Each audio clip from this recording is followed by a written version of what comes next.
Welcome to another installment of this Commander Legends unpacking, where we are going through a whole booster box, one pack at a time, because as you know, at slow unpacking we unpack things a little bit slowly, and in these we are going just a little bit faster than normal. So, first card is Natural Reclamation, which is another cascade card, which is one of the sub-themes of this set. And what it does, it destroys an artifact or enchantment, and then you cascade to get a card less than 5 mana from the top of your deck and play it. Spark Harvest is from War of the Spark, where we see Domri Raid being harvested actually for Nicol Bolas, and this should power his advances on the whole multiverse. What it actually does is destroy a creature or planeswalker, and of course Nicol Bolas can destroy planeswalkers as well. Raise the Alarm, we have seen this before. We do see the flavor where it says like blinking or breathing. Responding to an alarm is an involuntary reflex. So that is how it is for these soldier tokens. They just react and they just listen to, well, what's important for the city. Let's go with that. Guidesail Corsair is from Ixalan, and what I think is cool about this one is that you can see the spires of Araska in the background, just a little bit upside down, as the pirate himself is going upside down, as we can see from the sky, being on the wrong side. Crimson Fleet Commodore is very interesting because of the art, and mostly because we can see that we are looking up at this Commodore and we should respect him, and this sort of gives him a leadership position, and he is, because he is the Commodore of this ship, under of course Admiral Yeliz, so an important guy on this ship. The second time we see this pirate, and it is starting to dawn on me why this man feels so significant. Commodore Axaric was made by Siddharth Chaturvedi, and we see it from the colors, together with the fact that this second in command is standing over us as we look upon this ship from the shore or from a smaller boat perhaps. We are underneath this ogre in command on the Crimson Fleet of Admiral Yeliz, and even though this 5 power 2 toughness ogre feels aggressive, even he is warning our admiral, who must be even more daring. We also have only seen monarch cards that install leaders and try to defend them.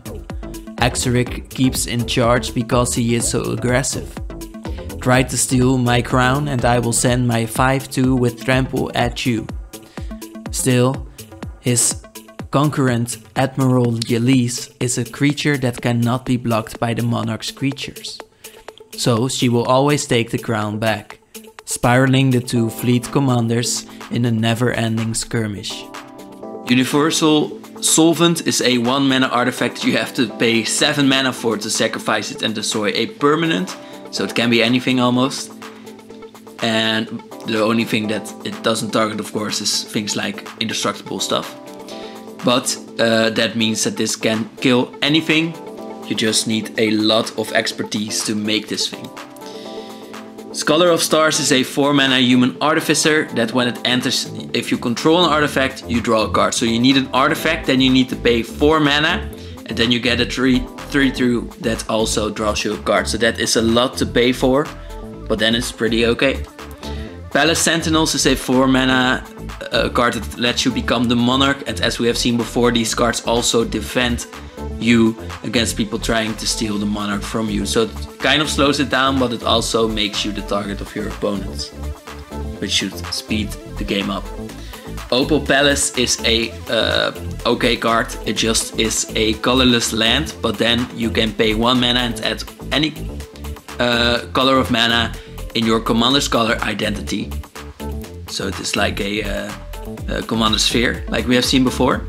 But then if you use it to cast your commander, it ends the battlefield with a number of additional +1 counts on it, equal to the number of times it has been cast from the command zone this game. So it can become a little bit bigger. And for a commander card that you can easily play, so maybe it's 1 mana, 0 mana maybe, or maybe it has some cost reduction, this can be a really good card. Fiery Cannonade is a non-pirate board wipe, like we have seen with the elves, that does approximately the same, which is interesting to me.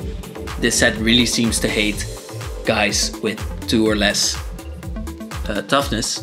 Maelstrom Colossus is a cool card where we see his counterpart, where he has not yet broken free in a golem form, later on Zendikar, and which is why I believe that this Maelstrom Colossus is from there as well.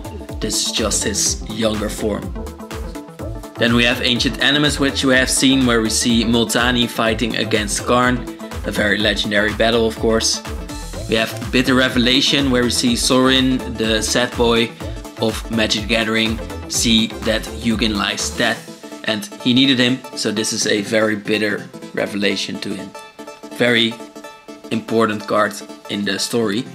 Interpret the Signs is a 6 mana sorcery that lets you then scry 3, reveal a card from the top, and then draw cards equal to the card's converted mana cost. So you scry 3, and then you probably draw 6 or 7 is what this should do.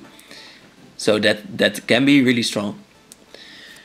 3 Visits is another card with 3 in the mechanic or in the name. This time in the name. It's a 2 mana sorcery that lets you search your library for a force card and put it onto the battlefield. So it is ramp. And really interesting because it makes me think, what is the story behind 3 Visits? Is it about the Christmas spirits or something like that? 3 Visits from Young Hao Han is a time shift in a card. We see 3 fairies coming over to someone's house and not caring about the inhabitants.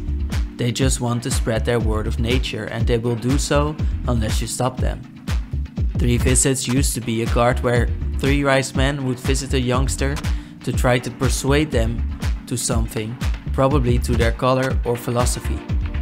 But as the flavor of the older card suggests, trying to meet a worthy man in the wrong way is as bad as closing the door on an invited guest. And I felt that. Ingenuity Engine is a 7 mana artifact with Cascade, so you do get something else, but it could be a 1 mana spell as well. And then for 1 mana you can sacrifice this 7 mana artifact and return target artifact you control to its owner's hand. So it does work with itself. So if you have 2 Ingenuity Engines, which is not likely in Commander, but you could in some other formats maybe, you can get this one back and not Cascade, so that's not really something you would do actually. Maybe you can get something else back that can also get this back again, something like that, and then it becomes a cool engine, but otherwise it's not really that useful otherwise, I think. Sweet Gum Recluse is a 6 mana spider that of course has reach, as spiders shoot. This one has flash and cascade, so you do get something small out of it. It is a 0/3, but it enters with 3+1 counters on each of any number of target creatures that entered the battlefield this turn. So also on itself, yeah, also on itself, and also on other things. So you want to play a lot of small dudes, maybe a lot of small spiders, and then play this, and then you get to make them 3 bigger, all of them. So this one does become a 3/6. So that is cool. Hamza, Guardian of Arashin, is a 6 mana elephant warrior. That is also a 5/5, and it costs 1 less. So this is what we were talking about the mana reduction. For each creature you control with a +1 counter on it. So it does work really well with the Sweet Gum Recluse. So if you would have opened this in draft, you would be very happy with these 2 cards. Then creature spells you cast cost 1 less as well for each creature you control with a +1 counter on it. So you really want a lot of +1 counters for this Guardian of Arashin. And will be interesting to see what the guy's story is.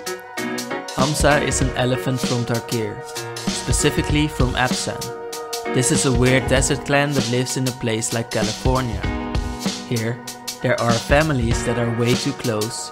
Their only saving grace is that they adopt many people to their huge families. They adopted this huge elephant too, and now he protects their innermost city.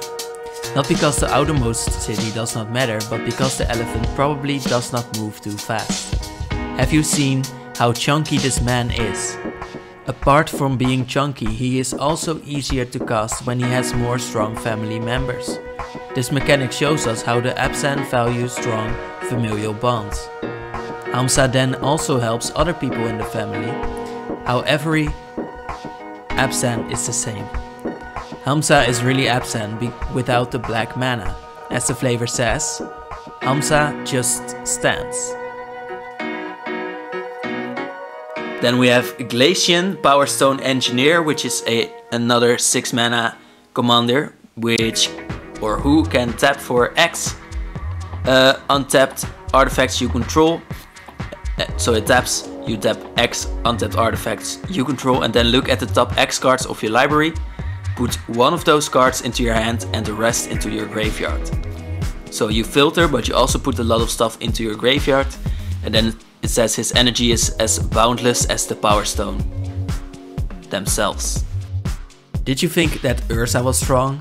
Well, he did not really create the first Power Stones that could destroy whole planes. Still, this research into Power Stones was a dangerous one that would leave the researchers sick with phthisis, which means rotting away. Although much of the sickness is made up by this trustworthy person called Yawgmoth, this allowed Yawgmoth to put his enemies in the caves of Koilos or the caves of the damned. Up to this time, Glacian's wife thought of Glacian as energetic, while he thought of her as boundless. The Power Stones Glacian had created would empower Yawgmoth's ventures, while it made him mad, and eventually he would die to the radiation of the now split stones. Lessons: reap what you sow before it reaps you.